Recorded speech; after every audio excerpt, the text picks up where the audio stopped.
आज हम लोग एक कंसेप्ट पढ़ेंगे, A square minus B square equal to अगर के है, A square minus B square equal to K है तो इसको कैसे सॉल्व करते हैं। पूछेगा ए और बी के कितने वैल्यू पॉसिबल है। तो देखो, अगर A square minus B square equal to कुछ भी है, मान लो एम इंटू एन है, ठीक है, तो इसको हम जानते हैं कि this is a square minus B square क्या होता है, a minus b into a plus b, ठीक है, equal to m into n, ठीक है। इस के का फैक्टर m इंटू एन हो सकता है ना, बोलो ना, ये हो सकता है, ठीक।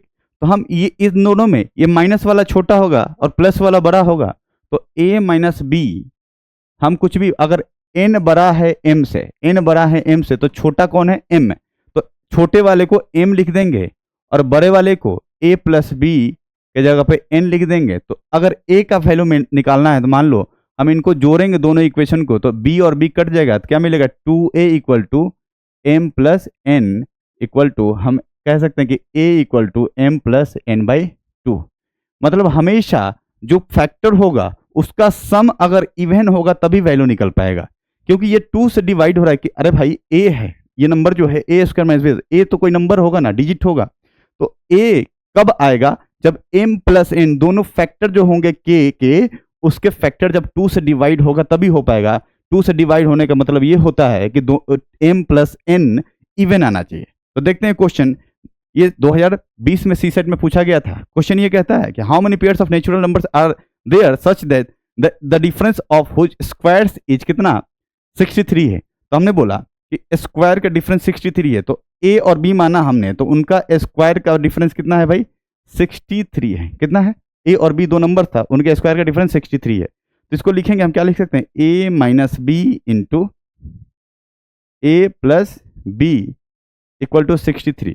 तो 63 के हम फैक्टर, सभी फैक्टर को लिखेंगे। तो देखो पहला फैक्टर इसका क्या होता है 1 इंटू 63, तो कोई m होगा कोई n होगा।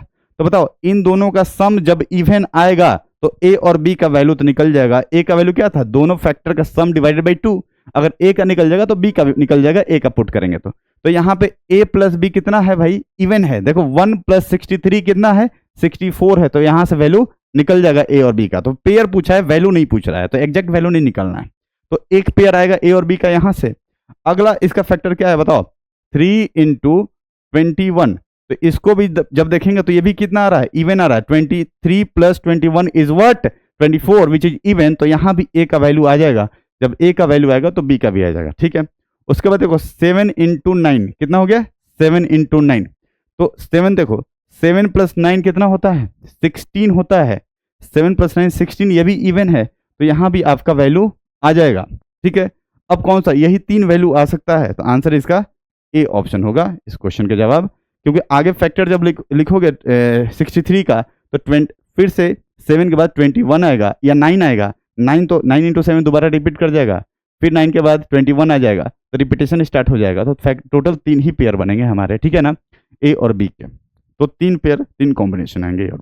आपका सिलेक्शन हमारी जिम्मेदारी।